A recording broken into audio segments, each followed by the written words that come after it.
Hello, and welcome to the We Recommend podcast, a movie podcast where every week we recommend a movie for you to watch and then come back here and listen to us discuss. I'm Jesse. I'm Jason. There is something horrible happening in my house because this week we recommend The Conjuring. Dun, dun, dun.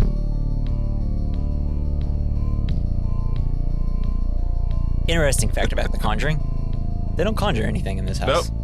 They don't. Just some bad feelings. It's already there. It has been conjured a long time ago.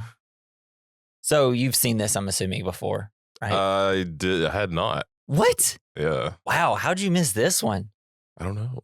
What'd Maybe I had, but I don't remember it at all. What'd you think? I liked it. It was the Ed and Lorraine Warren stuff. My fist is clenching. I'm just kidding. I think it would have been better and 30 minutes shorter if they would have. I just felt like they emphasized Ed and Lorraine a lot. Yeah, it's kind of their movie. Yeah. Originally, apparently, it was supposed to be mainly just set on the Perron family. Yeah. But then, I guess they just, since all the evidence came from Ed and Lorraine, which whatever you think about them, it's up to you. And maybe that's what made me think that, because I've heard about them. And I've about their story and how they're just weird and not truthful and elaborated a lot on everything that happened at this house. Yeah, but I mean, everything else though was pretty cool. Yeah, right. I mean, I remember watching this in theater and literally just like gripping onto my seat, like, holy crap. Because the entire time through this movie, there's always like something haunted happening, which is fun because usually there's a buildup of, hey, it's 30 minutes of you're just getting to know these characters. And it's like, come on. Maybe like one or two small things. But I mean, the dog dies in like the first 10 to 15 minutes of this movie. And it's just like, wow, it's an onslaught of just haunted stuff. And then once it finally hits to where, hits it like a bird, where they're like right before they're going to get Ed and Lorraine Warren, it's just like bam, bam, bam, bam, like over and over. It's like, it's just like nonstop from that point. And I think once it finally got to the exorcism, I was like, God dang, will they just kill this demon? Bathsheba, get out of here, lady. Come on. Find yourself a new house, lady. We don't want you here no more. I think there's a lot of different cool ghosts in here, like the ghost cat that just knocks stuff off the shelves. Oh, yeah. And it can climb on walls, just keeps knocking off all the pictures. Yeah. Man, that's what I think would be the crappiest part about having a ghost. It's like, dude, stop knocking things over. We have cats. It's so annoying. But the cool thing about having cats is you never know if your house is haunted. It's just always, you just assume They're it's just your staring cats. at a corner and like, what are you looking at? It's a ghost or a bug. Yeah, because I think I remember reading stuff about the family and, oh no, it was about them filming at this house. And even though it's like a completely different house in North Carolina, so not Rhode because Island. apparently they were having haunted stuff happening on the set, and like the Perron family came and said, "I feel the same darkness that I did whenever that's just in Ed. the 70s." And then like the dog was staring at like the corner and growling, and I'm like, "Yeah, it's a dog. Dogs are dumb." Yeah. One of my cats will just walk up to the wall. And it's a Persian cat, so its face is flat. Hell yeah. And it'll just stare at the wall like an inch away from it. And it'll just It's like, okay, there's a ghost bug on the wall, apparently. It's like, I feel like in another episode of this thing, I said, always listen to the children and the pets. But man, my dog barks at everything randomly. Well, it happened last night. We were just watching Bob's Burgers, and all of a sudden he's like, I'm like, what are you doing? Stop. And then it's like 30 minutes of him doing that. And it's like, shut up. Hey, Mr. Fishotter gives me weird vibes too. Yeah, I don't like him. I get it. He's done stuff to somebody. Yeah. So what I love about this movie, James Wan is just perfect at making horror movies. Saw, Dead Silence, whatever you think about that movie. This, Conjuring 2, which is a masterpiece. Malignant. You ever get ignorant for Malignant? I don't remember. It's like that one. he's such a talented filmmaker, and especially the way that he uses the camera and his lenses. Like this movie is beautiful to look at. It is very pretty. And it's like the wide angle shots just make everything so creepy. And he started doing this in Insidious and just mastered it in Conjuring. It's like every time the camera's panning, you're like, where is something? There's got to be something. And usually there is. And I like the camera from the point of view of the ghost or the demon. Yeah. That was weird. And that was cool. It's also like just the beginning, like when the family comes up and then you're like through the window. With the clown car full of kids. Yeah, right.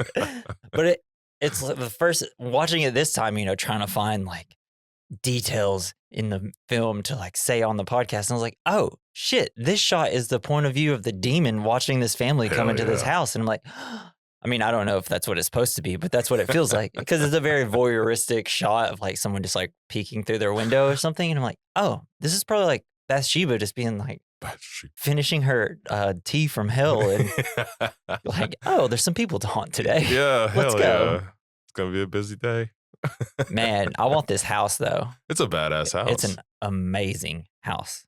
It's like and it was supposed to be in Rhode Island, or was it supposed to be in North Carolina? No, North Carolina is just where they filmed it. I can't remember. I guess it's I guess it's Rhode Island, because it's pretty close to Connecticut, which is where Ed and Lorraine lived. Okay.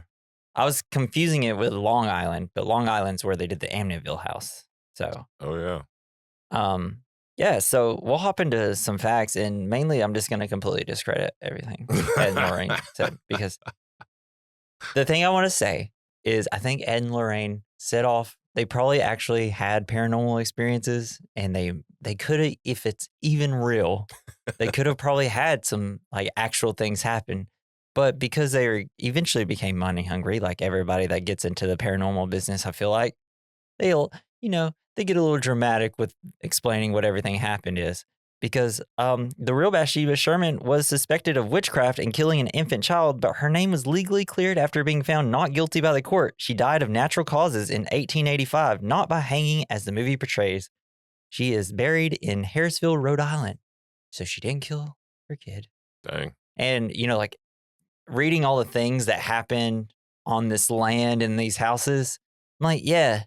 The 1800s weren't easy, and the early 1900s weren't easy. Life was hard, and everything sucked. We didn't have modern medicine, and people you would fall, and because they fell, they just died a little bit later, or they get sick and they died, or you get a toothache and you die. Wow, I have no money. I guess I'm gonna hang myself. Time to get out of here. And the kids. Yeah, right. So Ed and Lorraine Warren, right? Big part of this movie, turns out they would be minor characters in the real events, because after going there, I think they only spent like a couple days there, and the father, Roger Perron, kicked them out. Hell yeah. Because they were driving his wife crazy. Because if you think that there's ghosts and you got somebody like, you're gonna be possessed. It's like, because I guess they tried to perform an exorcism and it's like, get out. You're making things worse. This isn't better. Yeah, there was an air of them just trying to piss off the entity. Yeah. Yeah, they even said it. Mm-hmm. They were putting the crucifixes up. Yeah. Like, no, man. No, you don't want to piss things off. Yeah. You're going to make it worse. I guess that's what kind of Ed was doing in real life. And then like the Perron family ended up living at this house for another 10 years. And nothing. So they couldn't. You buy a house, you just can't move out, It's the fun thing about haunted house movies is like, well, what the hell do we do with this house? Like, we have to live here. Oh, it's like the show Ghosts. Where they just like kind of become friends with the ghosts, kind of like learn how to live together. And they have like the people in the basement, and they have a group meeting, mm-hmm. and they like ask them what they want and what they need. Yeah. It's like, can you just leave the light on for a few hours? It's like, man, I just wish that show had better ads. God, the show looks terrible through the commercials. It's ridiculous. It's like, I would love to be haunted by a bunch of charming ghosts, though. If they're all going to be charming, it's going to be great. There's always one bad apple. Yeah. So this movie was the highest grossing horror film since So in 2004, Van Helsing was the one to gross over 300. Yeah, that was way fun. Yeah, and then this one like surpassed it. So it's the first like horror movie since Van Helsing to get like $300 million. Fuck yeah! And I believe it's the third highest grossing horror movie. That's awesome. We just started watching the latest season of What We Do in the Shadows again. Yes, we got the first episode. I love it. We've only watched the first episode. Gotta watch it tonight. Yeah, so this was $20 million budget, and it on opening weekend alone made close to 42 million, and worldwide ended up beyond to $320 million, which is huge. Yeah, that's a lot for that movie. And didn't Ed and Lorraine like steal all the money from the family? Like they didn't give him crap for it. Yeah, I think they only got like a little bit. I think they got like a cut at the beginning, and then they just kept making money off of it. Money. Yeah, so the original story was supposed to be told from the Perron family, but ended up they just found I guess because they had evidence from Ed and Lorraine, they put it in their shoes. But I will say for the film, like it does work, I think, better that you have those two. I mean, they're kind of like religious superheroes. And that's what kind of turned me off about it. I don't know. Yeah. Yeah. Just about them too. I think like everything else is like super cool and creepy and fun. Yeah, there's something. It's just I don't know. Because especially I don't know because we both like listen to similar podcasts and we've learned their story and it's always just like, oh, man, why'd y'all have to be kind of like money hungry liars about stuff and just taking advantage of people like if you in have these situations. Proof, let's see it. Yeah, Don't because hide it. They said anytime if you look up Ed and Lorraine pictures, it's always just like they didn't find ghosts. They just didn't know how to take pictures properly. Mm-hmm. And they always say they have like video evidence and stuff, but they don't show anybody of it. Nobody would believe it. It's like y'all can't see it. It's like, is it because you don't have any? It sucks because if they had actual proof, I'd love to see it because I'd love to believe them, you know? It'd change a lot of things. Yeah. So in terms of the title of the film, originally it was going to be called The Warren Files. And in a 2010 interview with Vulture about Insidious, Wan admitted that he was particularly precious about the titles of his movies, which is why he eventually was like, "No, I don't want the Warren Files. That sounds terrible. I'm gonna call it The Conjuring." But it's just kind of he just preferred to have like shorter names and like something that is more vague but also kind of scary, and that's how it came up with The Conjuring.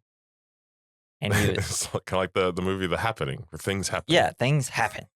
Why? Because trees. Tree sperm. Yeah. Let's see. Oh, yeah, the film's composer played Bathsheba. Oh. Yeah. Nice. She was gross. Yeah. I mean, she probably had makeup. Yeah, it was definitely makeup. But, man. Well, it was a guy, so they made it look like a woman. Nice. Which I don't know. I feel like that's what usually happens whenever they do like horror demons. It's always like, especially if it's a female, they always like have a male do it and then like make it all scary. Kind of like they did with the Home Alone with Bud's girlfriend. Oh yeah. What is wolf? So let's see. So the the current owners of the house in the film sued the producers. The couple that lived in there, they've lived peacefully in the house where all the real life paranormal activity supposedly took place for over 25 years. But after the release of The Conjuring put their home back on the map, the couple suddenly found themselves living in a tourist attraction. Shit. After claiming that they had experienced numerous acts of vandalism, been subject to threats of violence, and found several objects affiliated with satanic cults placed there since the film first hit scenes, the couple decided to sue director Wan, Studio Warner Brothers, and various other producers. The couple who bought the property back in 1987, 16 years after the events in the movie took place, have also named 5 individual trespassers and 500 interlopers referenced as John and Jane Doe in the lawsuits, which argues that those responsible for the film failed to notify them of their plan. Shit. Yeah, so... Did they win the lawsuit? I don't know. It doesn't say. I would assume probably not. Probably. I mean, how do you? They could have settled out of court or something. Yeah, I mean, but how do you be like, it's their fault that we're getting? It's like, I don't know, dude. They just made a movie. Like, what do you want them to do? It's like, there's not much you can do there. This is James Wan's first horror film without Lee Winnell, the guy that wrote Saw with him and kind of did everything before this with him. Oh, cool. And he went on to do his own other stuff. So I guess when they did screenings in the Philippines, they had to bless people by priests while seeing it because they were feeling dark energies while watching the movie. And people are they're really into it. People get in their heads, you know. One of my favorites. So this film, what do you think it's rated? NC-17? Rated R. Even though there is nothing in it that should be making it rated R. There's bloody stuff and just dead a little bit. Kids and their kids are alive. Dead birds and dead dog and so gross throw up. Wan and producers were initially hoping for a box office friendly PG-13 rating, but the Motion Picture Association of America handed out an R rating and said, this is despite the fact that the film contains no nudity or sex, relatively tame violence, and little profanity. Yeah, very little. The Conjuring received an R solely for the fact that it was too frightening to be given anything else. The MPAA clarified that there was no edits or cuts possible that would help change the rating without affecting the whole tone of the film. And so Wan and company were forced to accept that a large section of their potential audience would simply be too young to watch it. It's not such a bad thing. I mean, come on, though. It's like, what are we talking about? It's not that scary. I mean, it is scary, creepy. But like, come on. A 15-year-old can go watch this? Come on. Yeah, they could. I think so. They got Netflix at home. They're watching whatever they want. And also the Annabelle doll is actually a Raggedy Ann doll. Yeah, that's what I thought. And it's probably all fake, so no. There's really no reason to talk too much about that, especially since there is a Twilight Zone episode about a doll where the mother in it is named Annabelle, and it's very similar to everything that happened in the movie with the Annabelle doll. So they probably just you don't think they stole lied that? about it. And also that episode of the Twilight Zone came out like 2 to 4 years before they had the story of Annabelle doll. Oh, so, what a coincidence. Yeah. So, you know, nothing's real in this world. No. There is no magic. World is stuck here. Also, have you ever seen a picture of Ed and Lorraine Warren? There was a picture at the end of the movie. Yeah. Is that them? Boy, how hunky is Patrick Wilson and Vera Farmiga compared to those two? It's like, yeah, like two like some of the most attractive actors ever to portray these guys, and it's like, golly, I'd let Ed and Lorraine in my house too. It's like, yo, there's demons. You can stay here as long as you want, guys. But yeah, Patrick Wilson plays Ed Warren. Vera Farmiga plays Lorraine. She's so pretty. Mm-hmm. She also just has like, anytime you watch her in a movie, it's always like, there's something wrong with her. She just has that vibe to her. Even when she's in The Departed, and it's like, you're too weird to be in this movie. It's like, there's just something off about you. So then you have Ron Livingston, love him, Office Space himself, plays Roger. He's kind of a little too tame for his role in this because there's hauntings, and he's like, well, golly, this is crazy. It's like, hey, man, you should be a little more stressed out in this movie. Everybody else is except for you. He was plenty stressed out. Like when he comes home from trucking. Yeah. And like everyone's screaming. This is like how I walk into the house every day after work. Everyone is screaming. What the hell's going on? Yes, nothing. Someone please explain to me what's happening. You do kind of feel a little bad for him because it's like, why is all these women in my life just going insane right now? I should have had 1 or 2 boys at least. Why couldn't I? Yeah. And then you got Lily Taylor, who crushes it as Caroline. Oh, hell Carolyn, my bad. Right? Carolyn? Carolyn. Yeah. Then you have all the kids. You got Shanley Caswell as Andrea, Haley McFarlane as Nancy, Joey King as Christine, Mackenzie Foy as Cindy, and Kayla Deaver as April. Shannon Cook is Drew. Love Drew. And then Jonathan Brotherton as Brad. Love Brad. I'll just shoot the shit out of it if I have to. And then you have Sterling Journes as Judy Warren. Hey, so is it just something that they just don't have normal names anymore for people? Because it seems like every time I look up a cast, I'm like, how the hell am I going to say this? Or am I just that big of an idiot? I know. I think it's, names that become popular are just fucking weird sometimes. Names are real hard. Names are so hard. I hate it. I hate hard names. Well, I mean, is there anything else you want to say before we hop into the film? Not really. Not yet. What do you think the scariest part was for you? When the clap from the darkness. Yes. That was one of the scariest parts to me. That's probably my second or third favorite part of the whole film. Yeah, but it also made me laugh a lot because I just couldn't stop picturing this just big booty ass clapping ghost. Yeah, just like standing and bouncing and their butts clapping. First clap. It's like, damn, this ghost can twerk. Yeah. What a dump truck. I think, you know what? That actually might be the scariest part. But I guess for me, the coolest part would either be, to me, was the grabbing by the hair, like her hair pulling up. That sucked. Just like, the demon's like, I guess it's time to, it's ape shit time. And then also when the chair flips and starts raising. Yeah. That was so funny. Goes hard, oh, yeah, that was bro. crazy. Yeah. Love that part. I'll still talk about it more when we talk about it. Yeah, I can't wait. All right. So it's time. 2013. The Conjuring. Boom, boom. I don't know why I did that. Rated R. So the film opens with Ed and Lorraine Warren investigating the haunted doll Annabelle in 1968. The Twilight Zone episode came out in 1964. So you have two roommates. They invite a ghost to inhabit their doll. I mean, come the fuck on, guys. Like, get a brain. Why would you invite anything into anything? In. It's nice in here. And essentially, it haunts them. It leaves little notes saying "miss me." It seems like a cute little ghost. So sweet. And if it was a Raggedy Ann doll, it'd be like, oh, okay, well, my doll misses me. Okay, that's not weird. And it kind of just like moseys around, and it kind of draws all over the walls for them. Then they decided, like, all right, it's time to throw it in the trash. And then later they hear knocking on their door. I love it. I love this movie uses sound so well, especially when it comes to like knocking and banging. Oh yeah.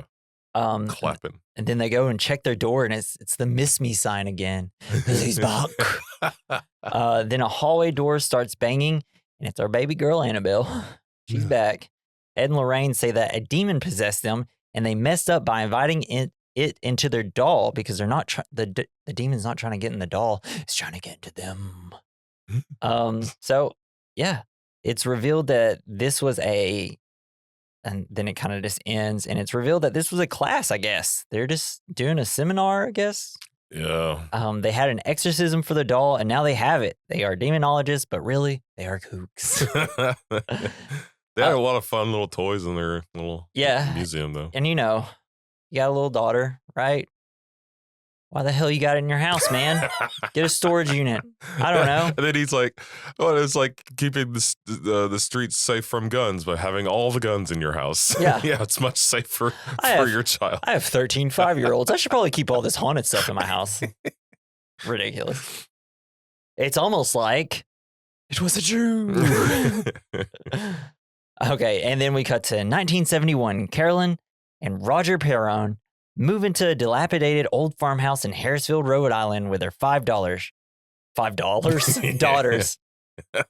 This is where I was talking about earlier. You get the shot from the inside, almost like it's a point of view shot from the demon, which I love.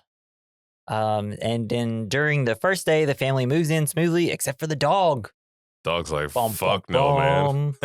I ain't going in this there. case, maybe listen to your dog. If they won't go inside of a house where your entire family is, suspect.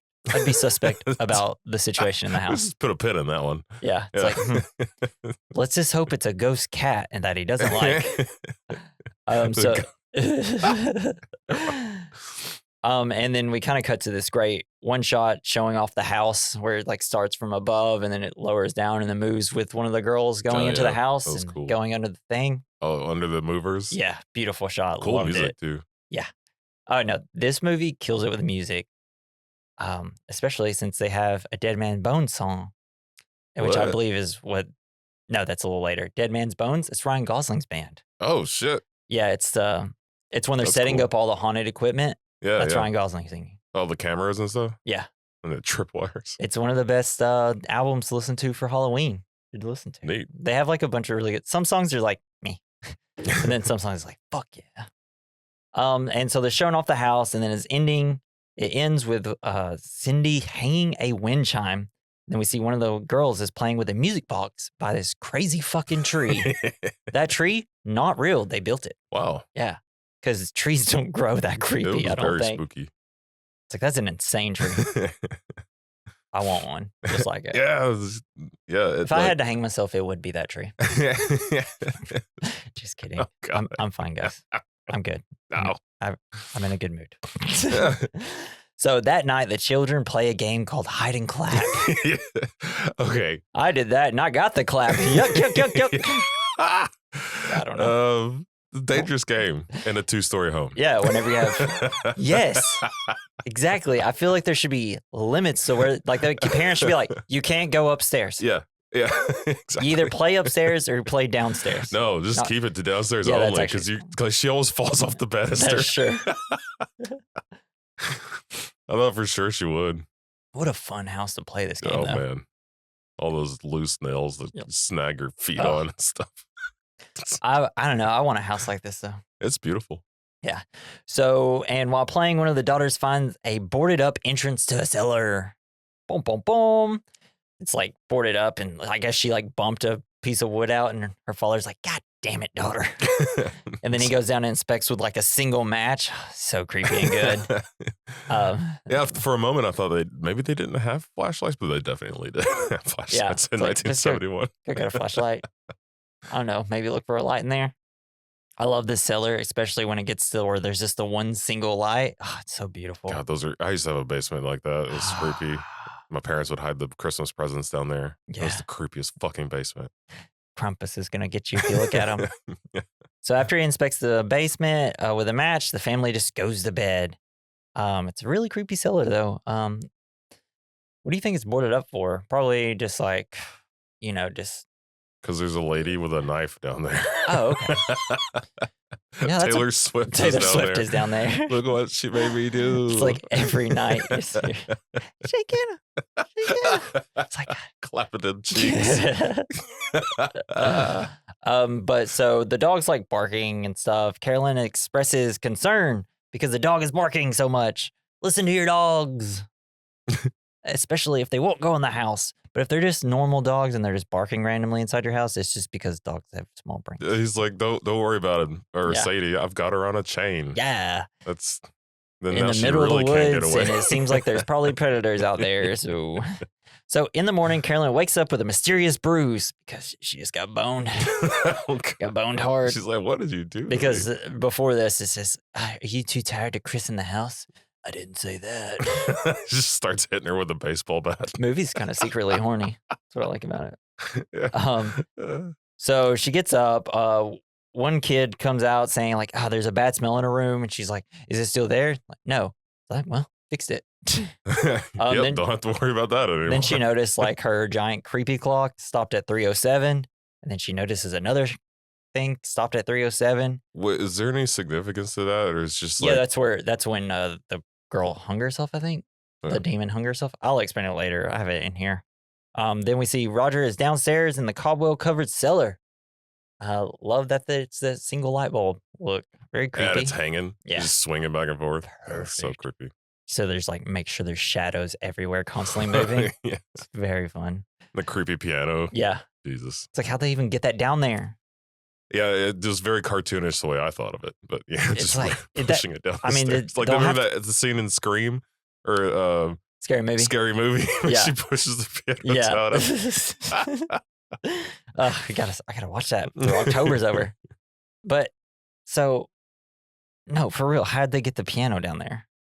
It's not fitting through that door. There's no other. We have a shed in our backyard that has a piano in the attic of this shed. How did it get up? I don't know.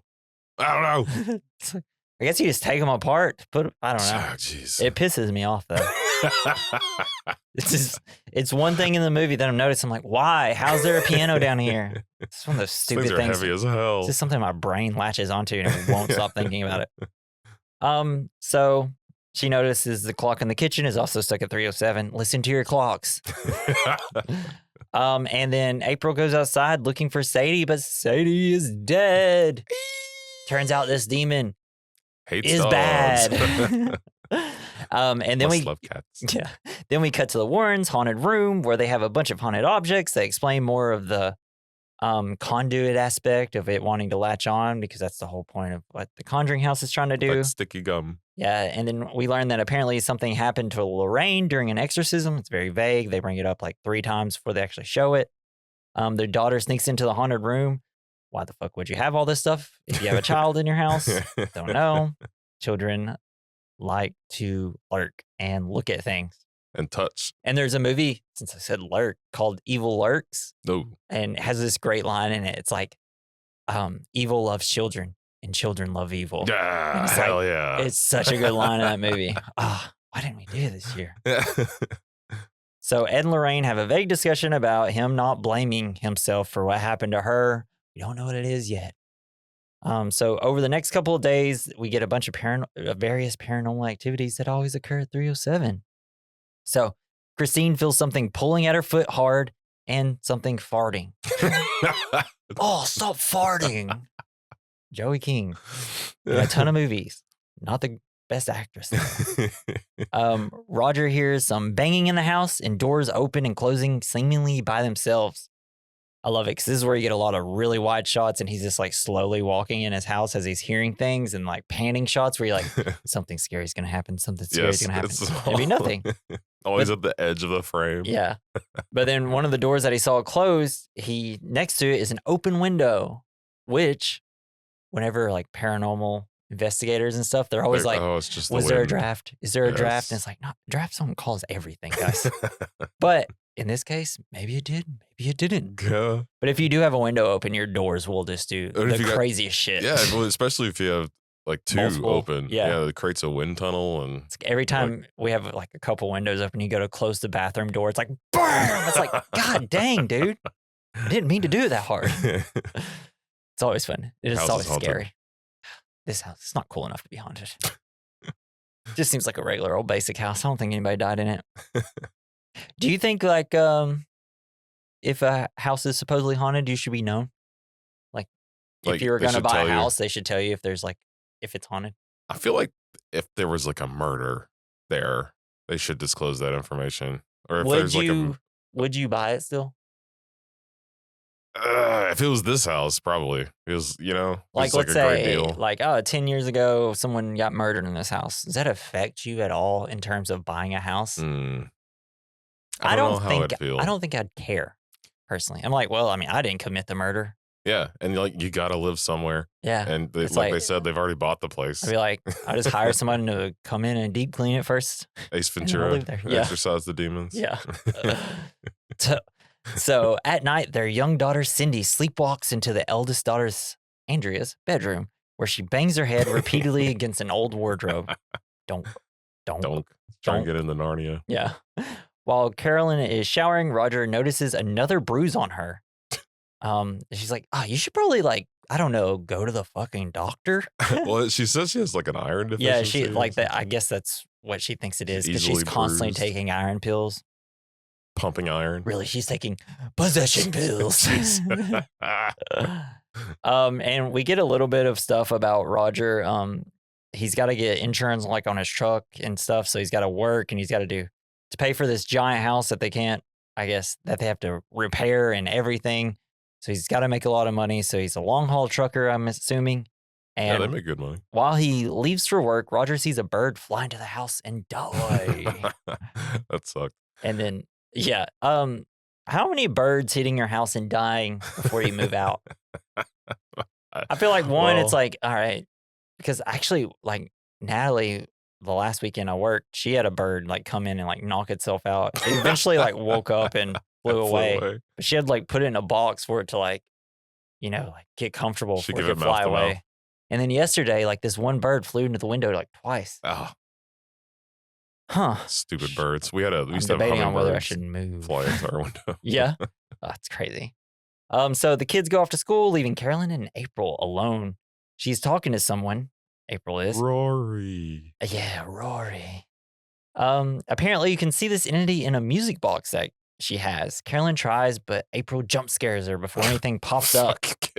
Yeah. God damn it. And then they decide to play hide and clap for some dumb reason. The parent is like, yes, let's start upstairs. Yep.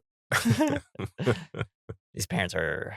Just rope it off. I mean, it's the 70s. Not responsible. Yeah, it's 70s. No one cared back then. Safety is not an issue It's like if you died, it's like, oh, thank goodness. And you've got like 6 more kids if one of them dies. Yeah. Well, at least, the kid didn't have the tiny blindfold kid. on? Yeah. Yeah, I guess Maybe that's safer. probably a rule. She cannot have a blindfold on. She's too young. So as she is searching, one of the wardrobes opens up by itself. It's more great, super wide shots. She walks into the room. And it's just like, you can see all of it. And it's like, what's it going to be? Hell yeah. Of course, it's the creepy wardrobe. The hands come out. Yeah. See random hands pop out. Pop, pop. So good. Then she takes off her blindfold, and then her daughter pops out of the door way saying she lost. And she's like, what the fuck? Throws her in the closet and locks it. It's like, you're a witch. Burn her. Yeah. And I said it a little too early, but that's the night we learned that Roger needs work and has a week turnaround in Florida. So he's going to be gone for a whole week. That's going to be hard. That same night, Christine gets her leg grabbed again, but this time way harder. She wakes up super scared. I love this scene. It's so freaky. She's staring at the dark corner. Yeah, and she's just like, starts like uncontrollably kind of crying and sobbing a little bit. She checks the floor, but doesn't see anything. Then she is going to check under the bed.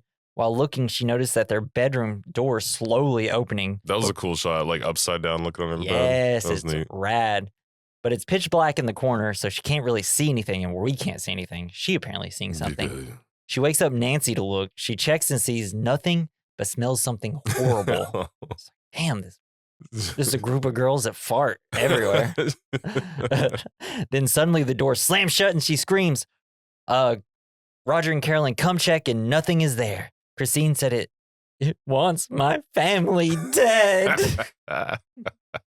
So then we go back to Ed and Lorraine. Ed tries to sneak off to check on a case, but Lorraine says she is coming with her because he's like, I'm just going to go check something. It's like, really? You still think you can do this? Like, what? Lie to me? It's like, yeah, I do. But, she can like read minds and whatever she says she can do. She sees evil. Yeah. We got this great quote because this movie's horny secretly. Lorraine Warren, do you remember the thing you said on our wedding night? Ed Warren, can we do it again?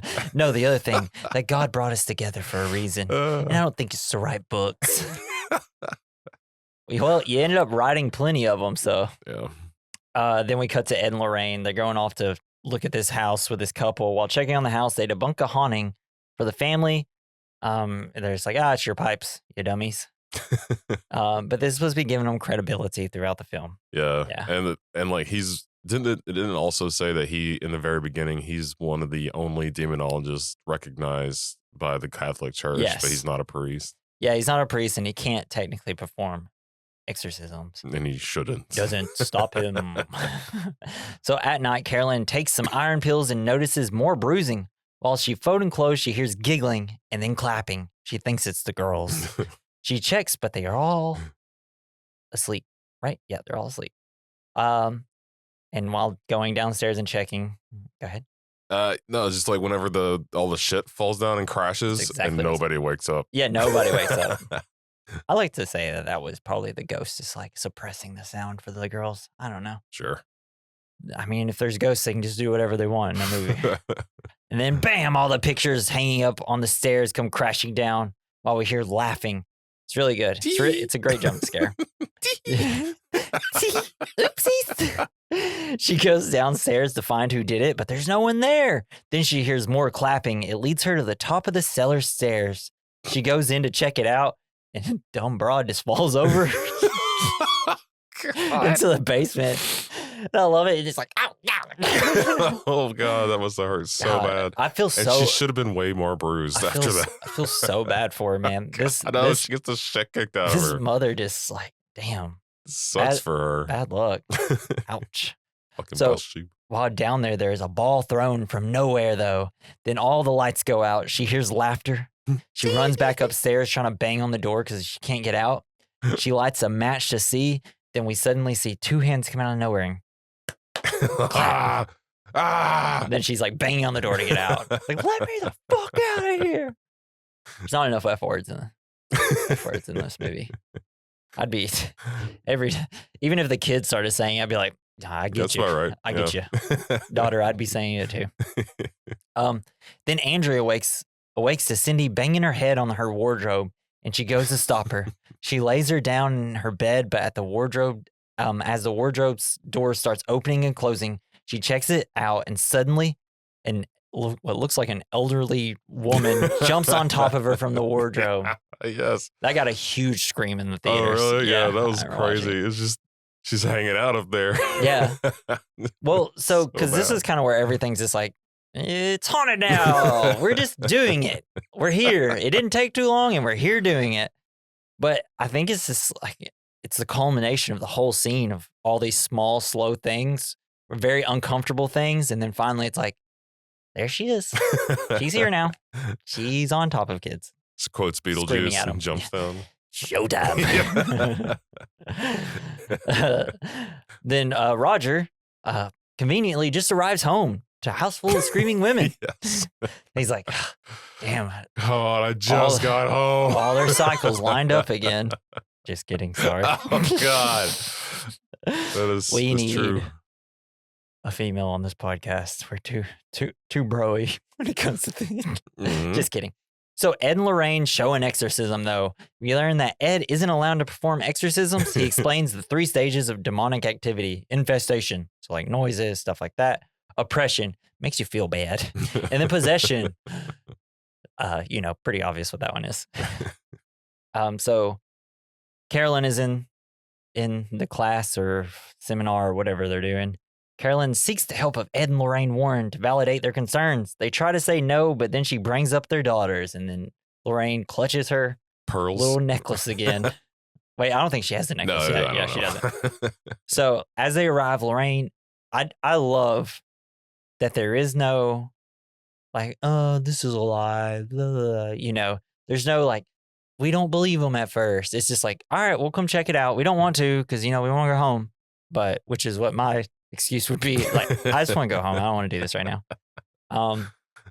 But I just like that they go there and it's like, hey, yeah, there's a fucking shadow following you around. Real deal. Yeah, because as they arrive, Lorraine immediately looks scared. We see them all sleeping downstairs together because they're scared. And it's cold.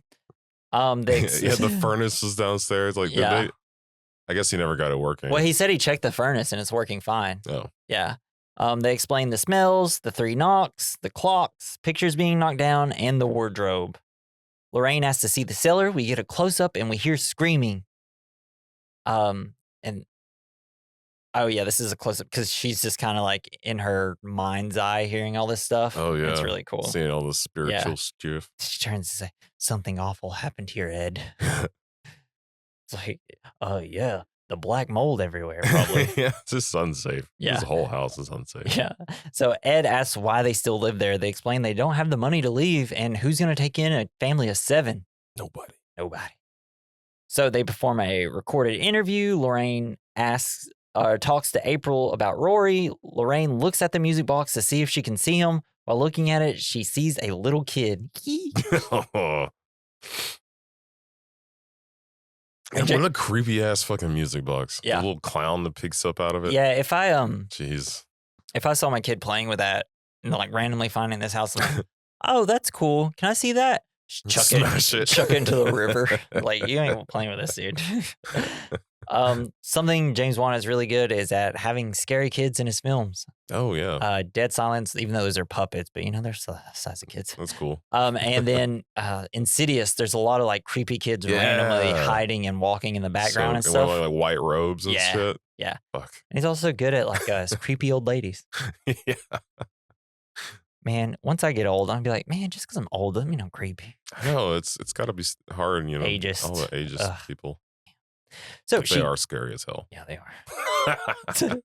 She goes outside and stands next to the crazy looking tree. Then we start hearing like the stretching like rope sounds, which is they do this throughout the film. There's times where Carolyn's just like laying in bed, like when she first wakes up that night, and you kind of hear the stretch of the rope, which is really good. I don't remember that.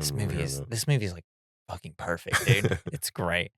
And then we see feet dangling behind Ed. He doesn't smell the bad smell. Yeah. You think he would. Because she has dirty ghost vision. Oh, I thought you were going to say she has dirty ass feet. Because she does. The ghost. Yeah. So after the investigation, they conclude they should get involved, explaining to the Perron family that the house may require an exorcism. However, this cannot be done without the further evidence and authorization from the Catholic Church. Lorraine saw a shadow following behind all the girls as soon as she walked in. Apparently. Yeah. Then it goes into her talking about how she saw everything. Yeah. As soon as she, that was creepy as fuck. Yeah, that was great. And Via Farmiga plays it off well. They both actually do such a good job at this point because as soon as they walk in, they're both like, okay, weird. And then like Ed's looking at Lorraine the whole time, and it's kind of, he's like, all right, she's acting strange. And she's just like clutching her like to her chest with her hands that she doesn't do in the entire damn movie. And I just like how much they're like, oh, damn, this is a haunted house. Like pretty much immediately. And then we cut to Lorraine back at her house, and her and her daughter Judy have a sweet moment. Judy gives her a locket of herself, and they also have a locket. She has a locket of those two. Is that what keeps getting caught? Like when she's in the basement? Later, yeah. The whole point of this is so that we can have a moment later where the Shiva comes to Annabelle. It's what the whole point of the locket is. Yeah. Okay. So Ed replays the interview with Roger and Carolyn. Apparently, Carolyn wasn't recorded for some reason. So when they play it back, you hear Ed asking all the questions, and then anytime she's answering, there is nothing. Oh, shit. Yeah. Pretty cool. So during the process of researching the house history, Ed and Lorraine find out that the household belonged to an accused witch, Bathsheba. It's a lie. When Bathsheba's husband caught her sacrificing their week-old infant, she climbed to the top of a tree on the property, cursed all those who would take her land, proclaimed her love to Satan before committing suicide. The time of death, 307. Bum, bum, bum. This is followed by reports found of numerous murders and suicides in the houses that have since been built upon the property. Rory drowned, and a woman committed suicide. I wonder if that'll come in play. Like all the hanging and stuff. Then the other part where the hanging girl was really scary to me. Yeah. Like especially when Lorraine is in the basement. In the cellar, yeah. You just see the feet. Yeah. There's something very haunting about just, seeing feet from haunted people or hung people. Because they do it in Jojo Rabbit. Have you seen that? No. Okay. Well, I won't talk about it. But the Haunting of Hill House, they fucking killed it with the bent neck lady. The bent neck lady. Yes. Yeah. When the reveal of who that is, is awesome. So good, and like I might start tearing up just thinking about it. I got tingles. It's so good. That show is so good. Hell yeah. God. Fucking tall man. Mike Flanagan. Fuck that guy. He's coming back. He's got a movie coming out, and I can't wait. Hell yeah. Man, I could just rewatch that show right now. So suddenly the recorders start. Where were we? So they're talking about, what happened on the property and stuff. And then suddenly the recorder starts and we hear scary noises and their clocks stop at 3:07. Ed and Lorraine return to the house with a police officer, Brad. Love Brad. He's awesome. He's like, why the fuck am I here? Yeah. And another paranormal investigator, Drew. I love these two. I wish they had their spinoff movie. Yeah. They just seem fun. They are a cool duo. Yeah. They're just kind of the levity in the movie from now on because there's really nothing fun anymore. But you have their two like banter and just like, we're just eating food while we're waiting for ghosts. Yeah, I really thought Drew was gonna die. Yeah.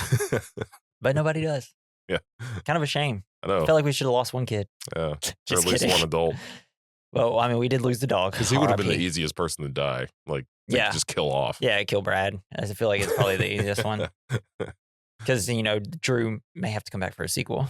Brad wouldn't have to. I don't remember if Drew is in the sequel.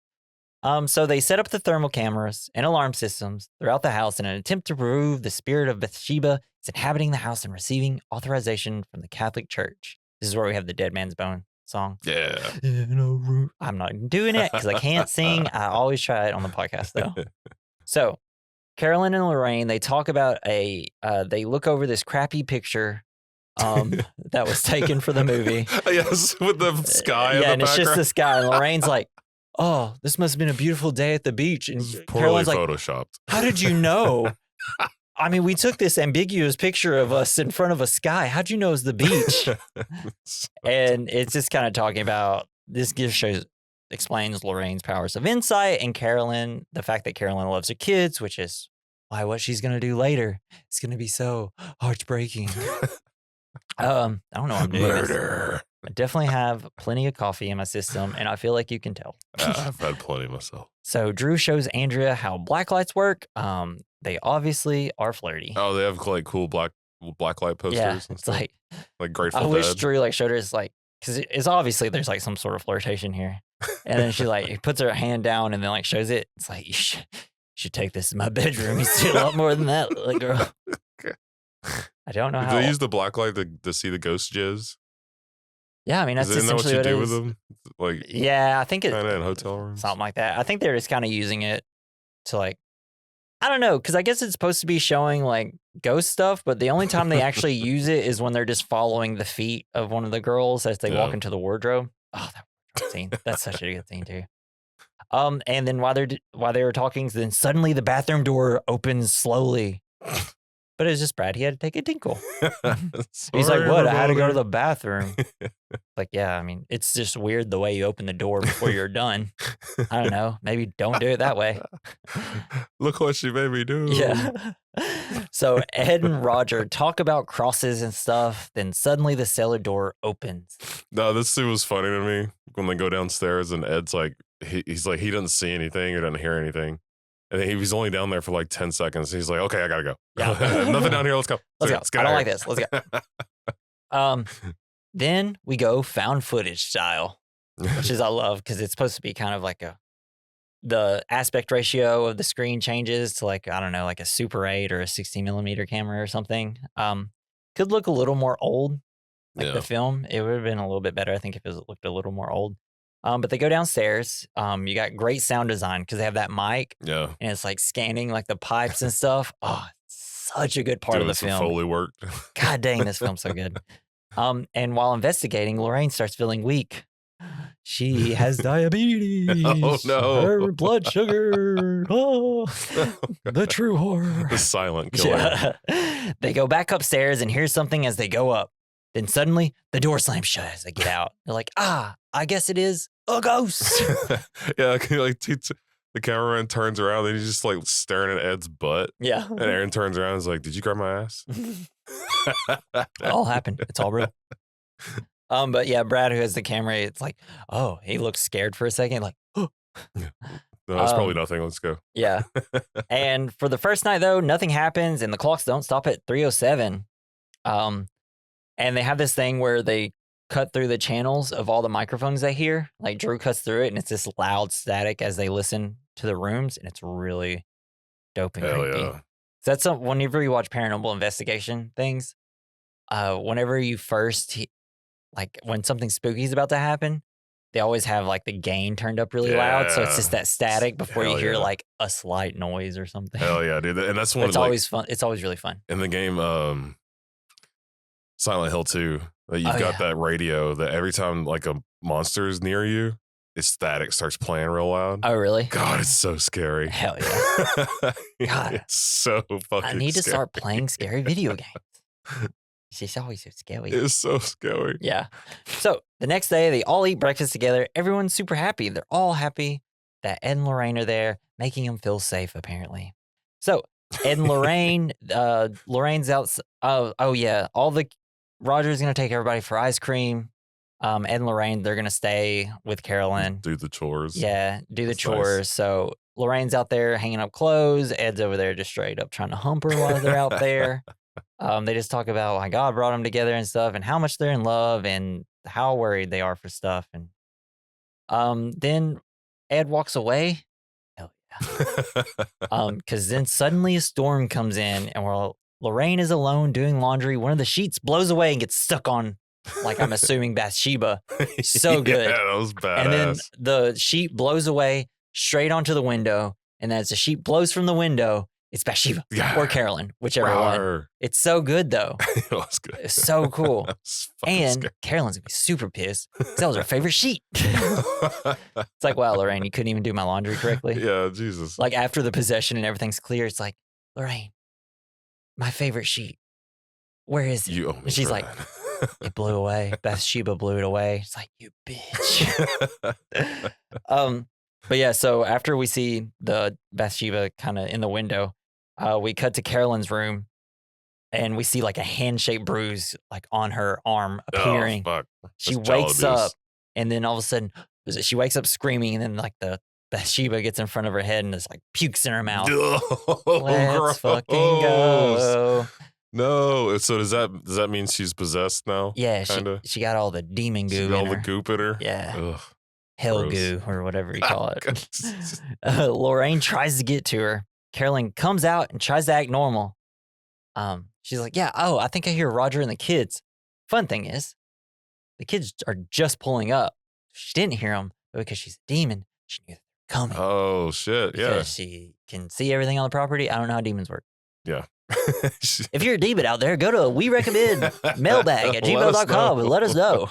Let us know that you're real. This would be a great time for like a fan to be like, I am a demon.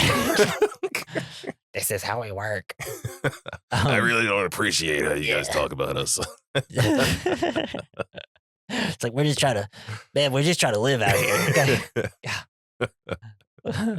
So Roger thanks Ed, who is working on his Chevy, for doing what they can to help. Also, how would you feel? All right, so you want to work on a car, right? And it's like, oh yeah, it's this fun thing I like to do. And then like some other handsome ass fuck looking guy walks up and just like is fixing stuff for you. Oh, so I'm not good enough now, huh? It's like, so you gotta you trying to take my wife too? You're kicking demons out of my house. My kids aren't even comfortable when it's just me home with them. They only like it when you're here. No, I mean, and they felt safe enough to leave these complete total strangers with their children and their house and everything. Yeah. So Ed explains more about the exorcism that affected Lorraine. Apparently Lorraine didn't talk or eat for 8 days.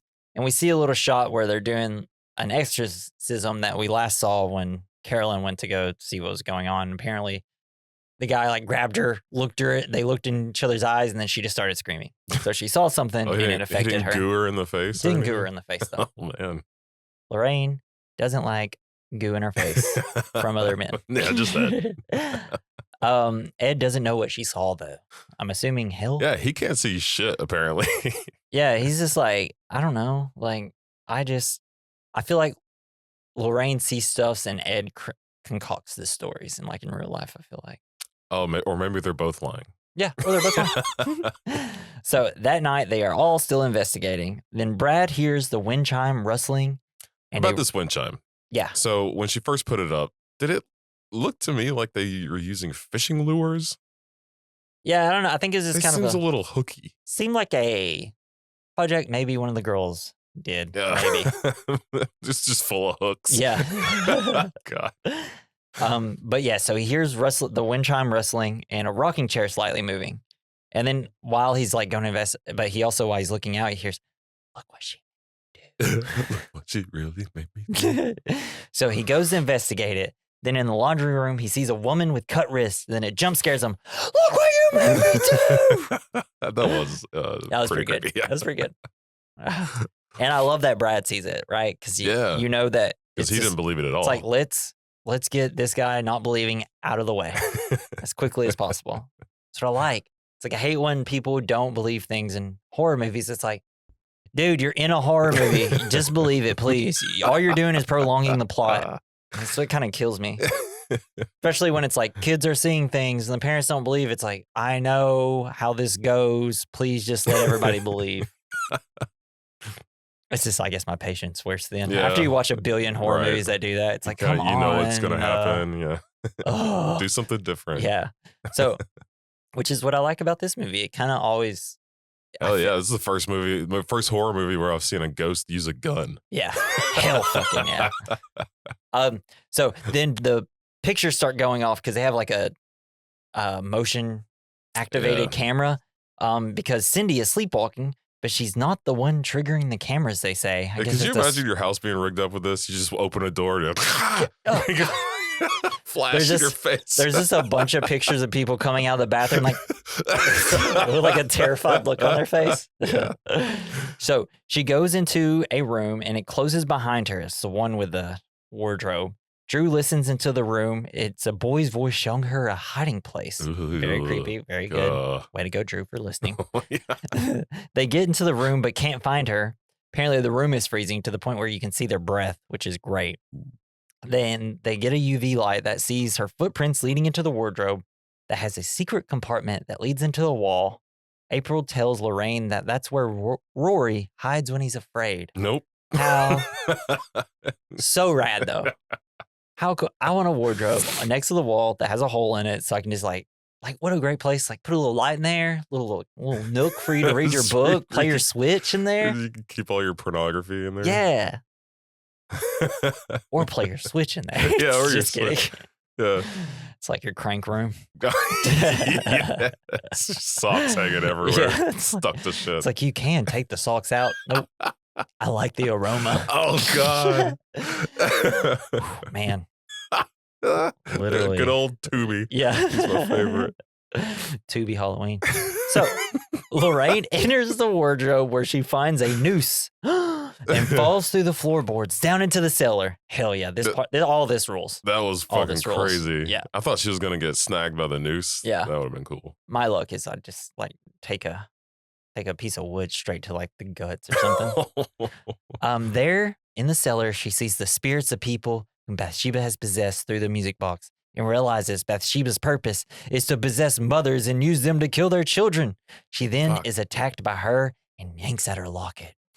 Boom, boom, boom. Bitch. But yeah, because you see like this kind of like dead woman that's like, I guess is the one that killed Rory. Yeah, she has some crazy jewelry on her ears. It looks like butterscotches. Demon jewelry. And then things start going insane. Also, when the locket is yanked, it ends up staying in the cellar. Yeah. Which will lead to what happens later at the Lorraine house. Oh shit. Okay. Then things get insane and Nancy is and then so they run upstairs and then they see it and they're like, what's going on? It gets real quiet for a second and then you get a shot of Nancy and like three other girls and their hair just slowly raises. Oh God. This was so fun in the theaters. Everybody's like, oh hell no. And then all of a sudden Nancy is flown across the room by her hair. Yeah. It's all beautifully shot and it looks great. It doesn't look fake or anything, even though it obviously is. But it's so cool. And then like everybody tries to grab her and stuff and it's just dragging everyone trying to. It's so good. And they finally get some scissors and Lorraine like cuts her hair and then she's released. If you're Lorraine's, or no, if you're that girl's mom, you would have been so pissed that you just cut your daughter's hair. Like, yeah, I just think, Carolyn's just got some other things on her mind. Yeah, she doesn't care. And then the next day, the family's like yeeting themselves out of there. Everybody except for Carolyn, who has to stay at the house because she's the one possessed. And is this when they tried to bring her outside? Yeah. She gets all gross. Oh, not yet. That's whenever they come back. Because outside, Lorraine senses something and goes to the dock on the water where she sees her daughter floating under the water. Ugh. So she runs in, she calls her house. It's actually kind of a goofy shot of her daughter like, what am I doing? It's like, help me. Mom, I'm a fish. So she calls her house to check on her, and apparently she's fine. She knows what she saw. She knows what she saw was a warning, though. So she's like, we have to get to my daughter. Ed the whole time's if I had a nickel for every drowned kid I saw around here. I love it because the whole time during the phone call, Ed's like, what are you doing? What's wrong? What's wrong with our daughter? What's going on? Just answer the question, lady. But so Lorraine and Ed take their evidence to Father Gordon, who is straight up shook, y'all. And they take it so he can organize an exorcism while the Perron family takes refuge at a hotel. The father says it's difficult because the kids aren't baptized and they aren't part of the church. The father says he will try to push it through himself, though. Here's the thing. I don't get, this is always in a film with exorcism. Oh, you got to take it to Catholic church first. Mm-hmm. It's like, all right, if you had this evidence, right? Yep. And there's a demon on earth, who cares whether they're in the church, are baptized, or anything? If you are someone that wants to not have demons on this earth because you're a church and a religion that doesn't like demons, you kind of talk about how bad they are all the time. Who cares who it's possessing? Get it out of the person. Yeah. It's like, I don't know how real, I don't know what they actually do during real exorcisms. This is something that seriously has to be done.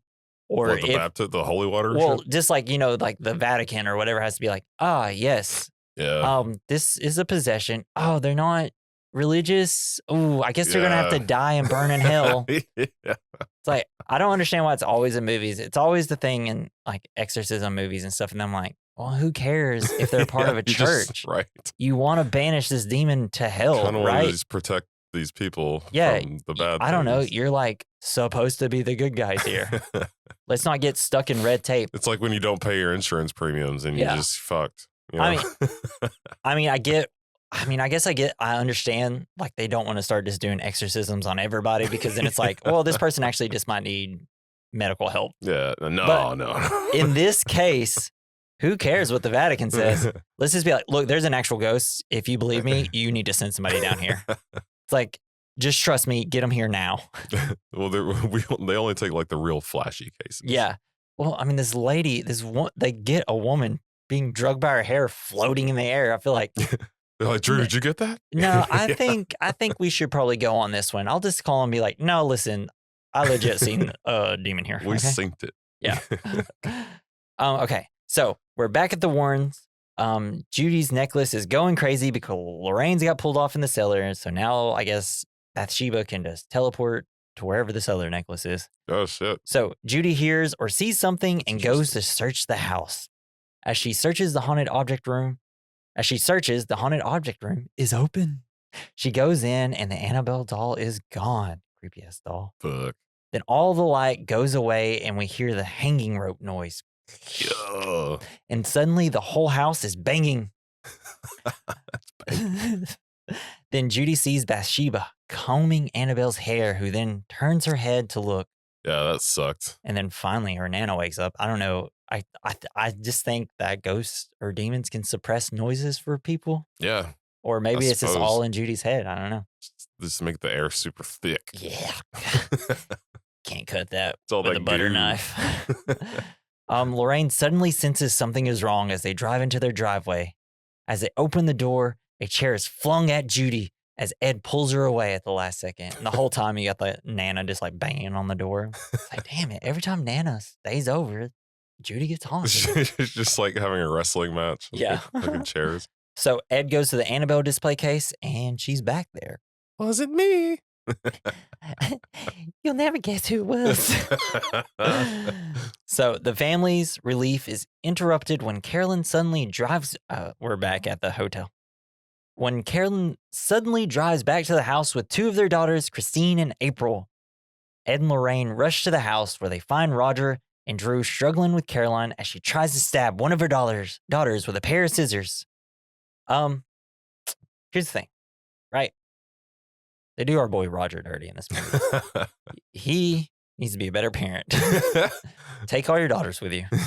Just in case Carolyn, for whatever reason, decides to come and grab some, take your daughters. Just get out. Instead of leaving all the children alone while you go to Publix or whatever to get some food. Take them all, go out, have a nice dinner, with them at like a diner or whatever crappy place there is around. But don't leave them alone. No. It's just classic, we got to do this for the movie. Yeah, they're just scared. Don't know what's going to happen. Yeah. But it's great when they all come and they're like, but this is where everything gets good. Carolyn's just like, I want to stab these damn daughters. But they restrain her. They're going to take her to the priest. But when they take her out, she starts burning. Like her face is burning. Her arms is burning. She's like open sores. She's starting to look possessed. It's great. Yeah. She's then dragged back into the cellar where she's being flung around. Yeah. I love her noises when they're grabbing. She's like, it's like, reminds me of the Knights That Say Knee. Yes. So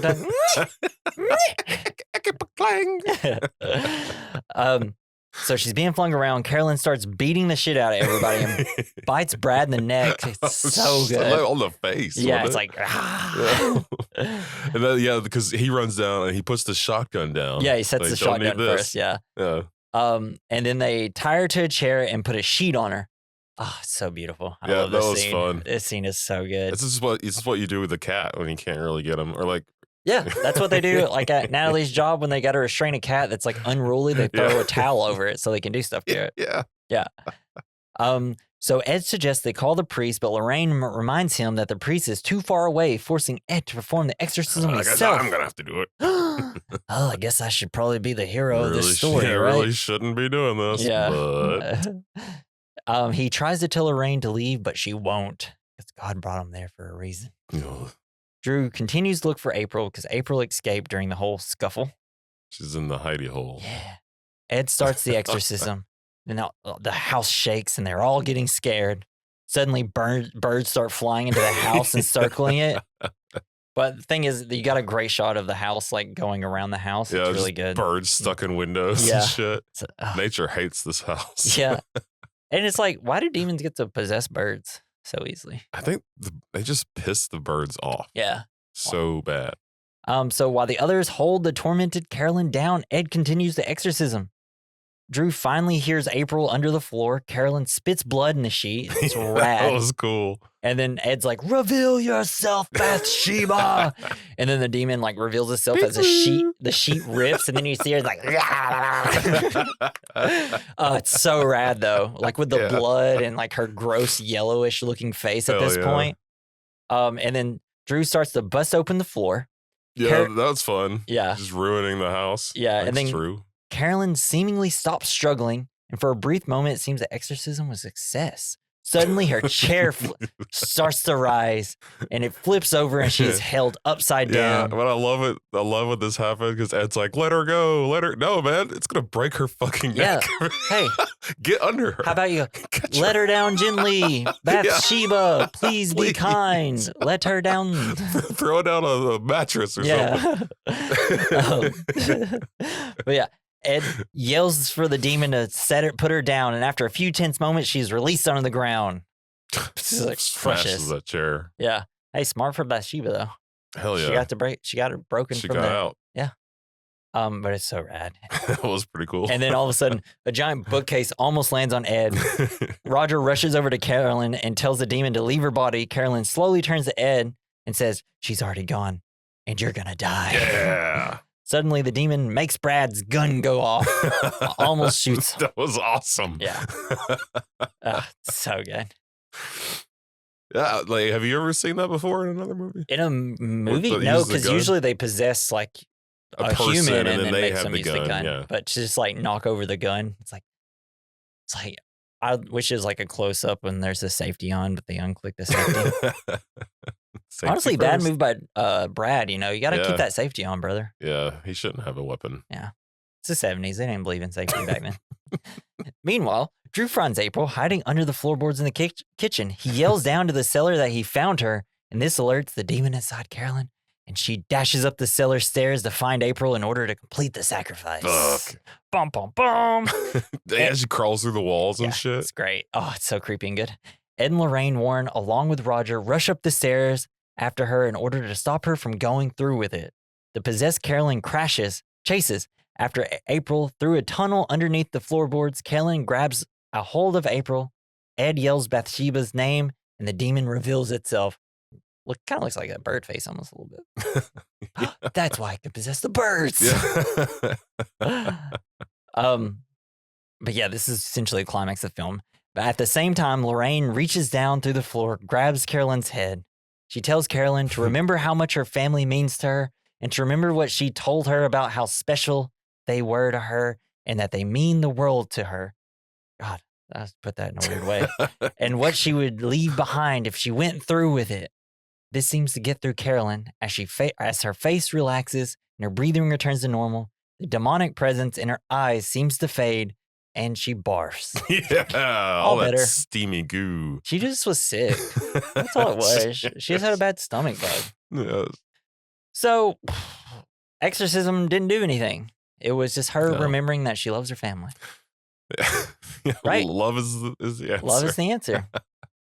And no, Ed, you should not have been doing that exorcism. Yeah, I mean, it seems like this is a reason. All Lorraine had to do is like, your daughters.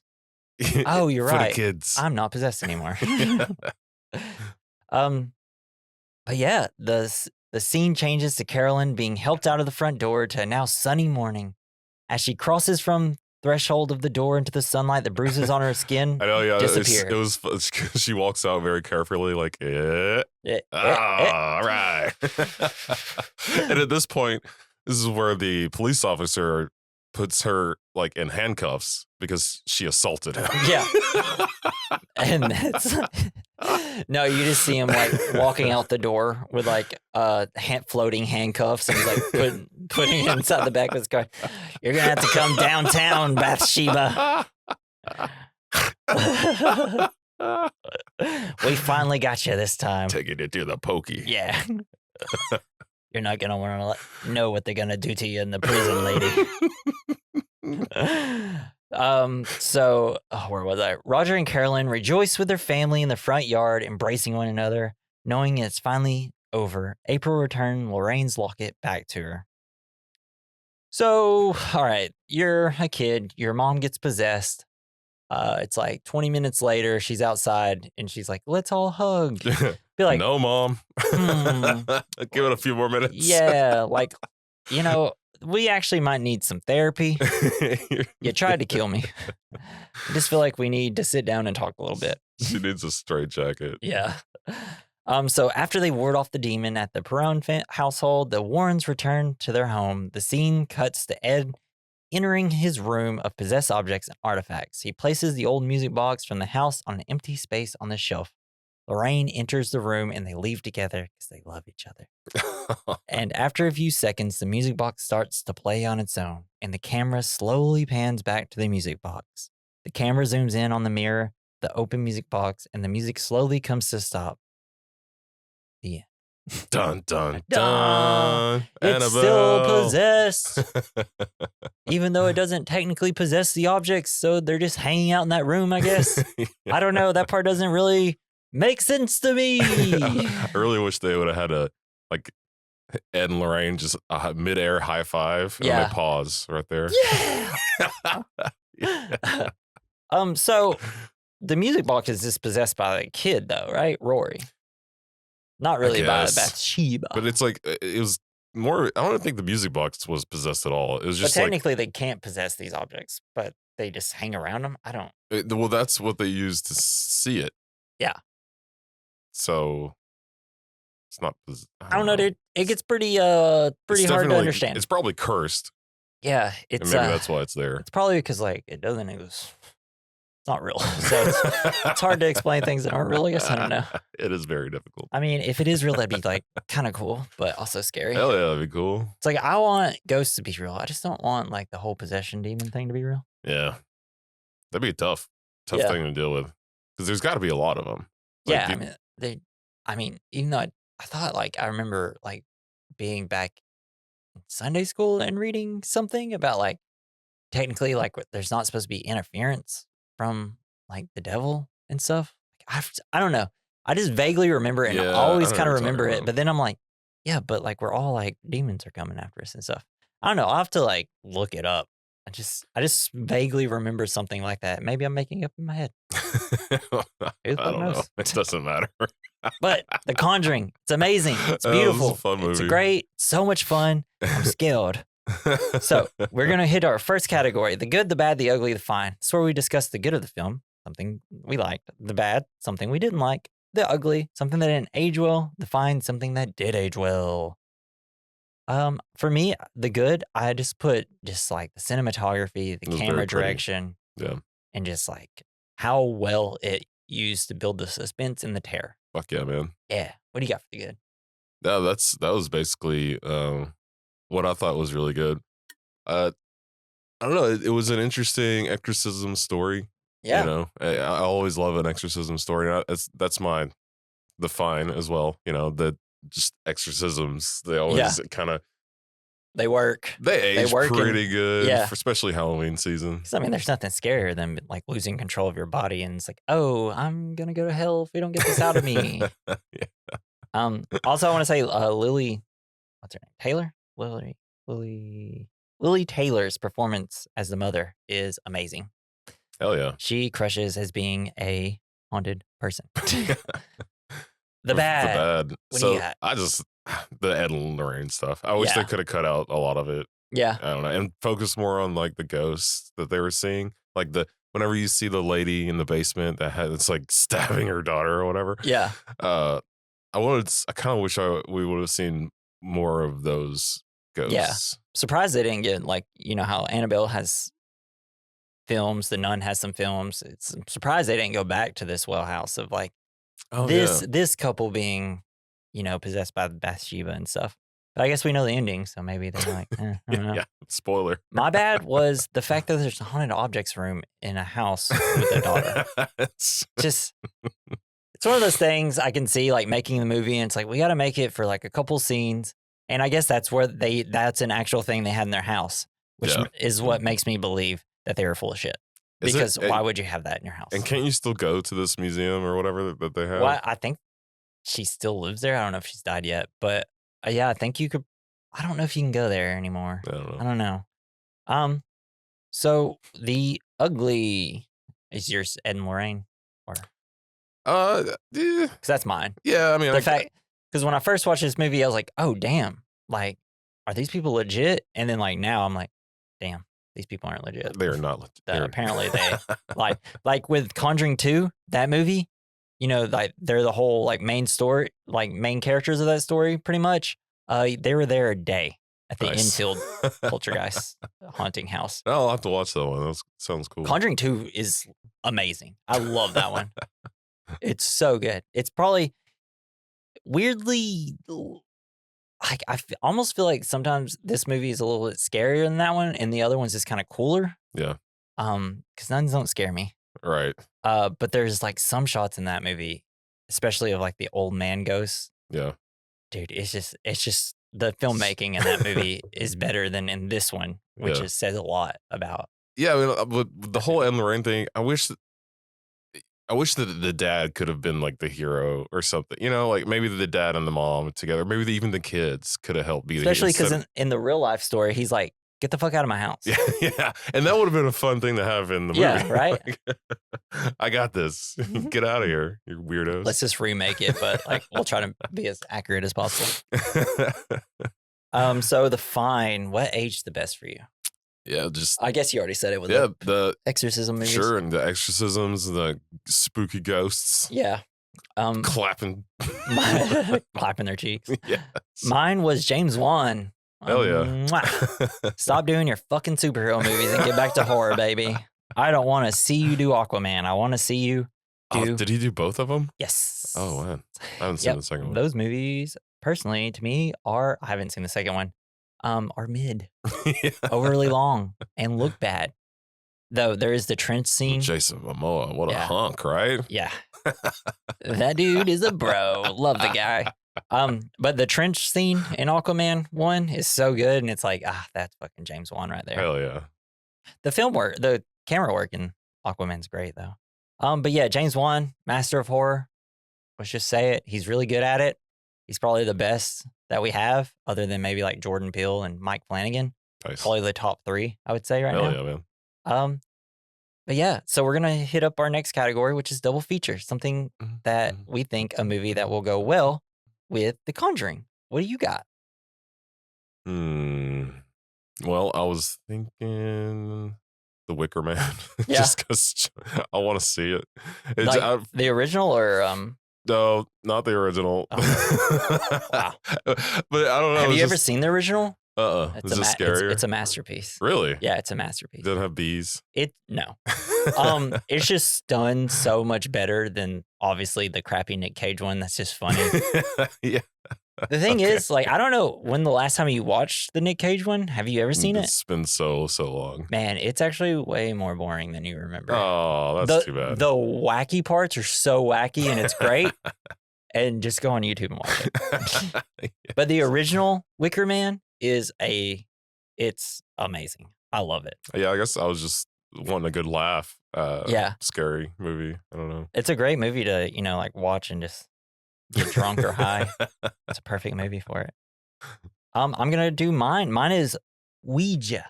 Oh, Origin yeah. of I couldn't Evil. think of that name of that movie because I've seen that one and I liked it a lot. It's the one that's set in 1967. Yeah. Yeah. That's the Mike Flanagan who did Hill House. Oh, shit. Okay. Yeah. And it's the prequel to the really crappy Ouija board movie that was really bad.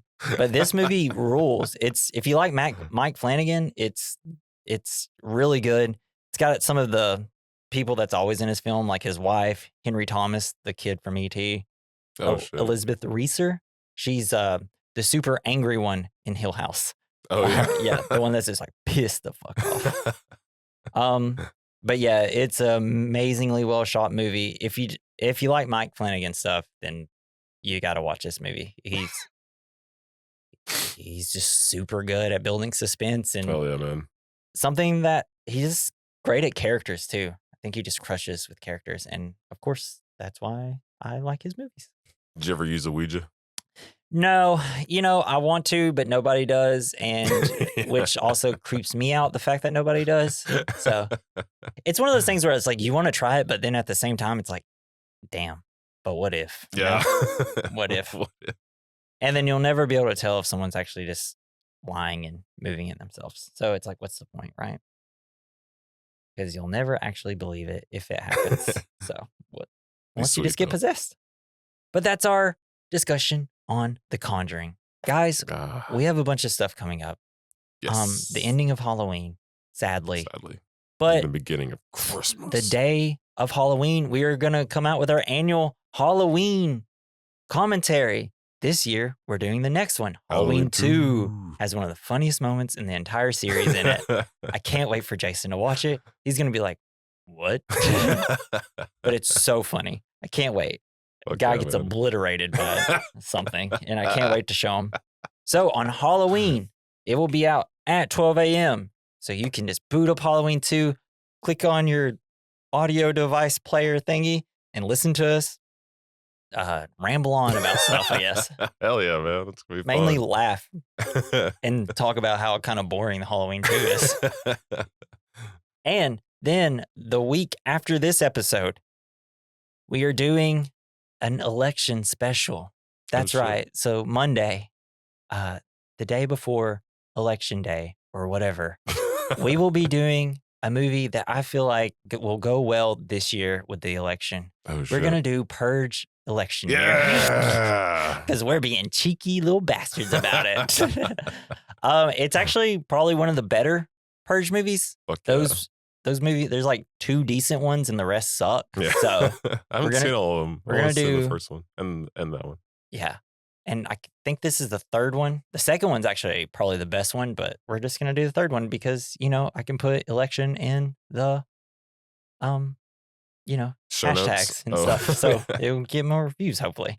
But yeah, so join us for that. If you want to talk to us or send us an email, a text message, there's a link at the top of the description. And at the bottom of the description is the email to send us. It's werecommendmailbag@gmail.com. And go to our linktree/we recommend podcasts. If you want to go to our social medias, it's the quickest way to get there. And also you can scroll through the directories and get to whatever you want to listen to us on quickly. Thank you, Joey Prosser, for the intro and outro music. You can follow him on X at Mr. Joey Prosser. And that's it. Woo! Happy Halloween, guys. I hope you've had a great October. Happy Halloween. It's the best time of the year. that wasn't even Jason. I don't know who that was. Our Possessed. dog got possessed. I'm full of goo. So yeah, join us, or just enjoy your Halloween.